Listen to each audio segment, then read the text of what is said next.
আসসালামু আলাইকুম ভাই। আজকে একটা অনেক গুরুত্বপূর্ণ কথা বলবো। আমার চোখে একটা কথা ভাই, আমার মনে একটা কথা লাগছে, সেই জন্যই বলবো।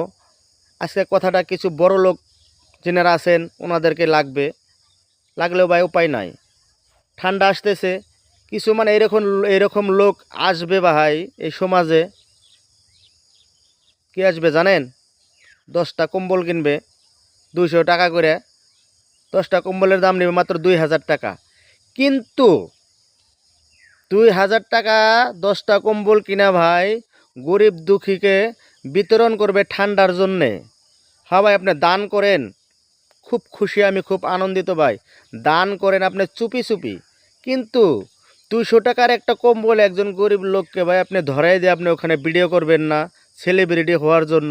সেই দান কিন্তু ভাই আপনার কখনোই কাজে আসবে না। আপনি 200 টাকার একটা কম্বল ধরাই দিয়ে আপনি ওখানে থেকে 5,000 টাকার ভিউস ইনকাম করবেন, একদিন ভাই আপনি ধরা পড়তে হবে।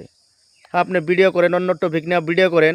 আপনাদের জন্য একটা অনুরোধ রইল আমার, আপনাদের মতো নেতাদের জন্য একটা অনুরোধ রইল, 200 টাকা 300 টাকার একটা কম্বল দিয়ে একটা খালি কাপড় দিয়ে আপনারা কখনো ওইটা ভিডিও করে ভাইরাল হওয়ার চেষ্টা করবেন না, ভালো লোক সাজার চেষ্টা করবেন না।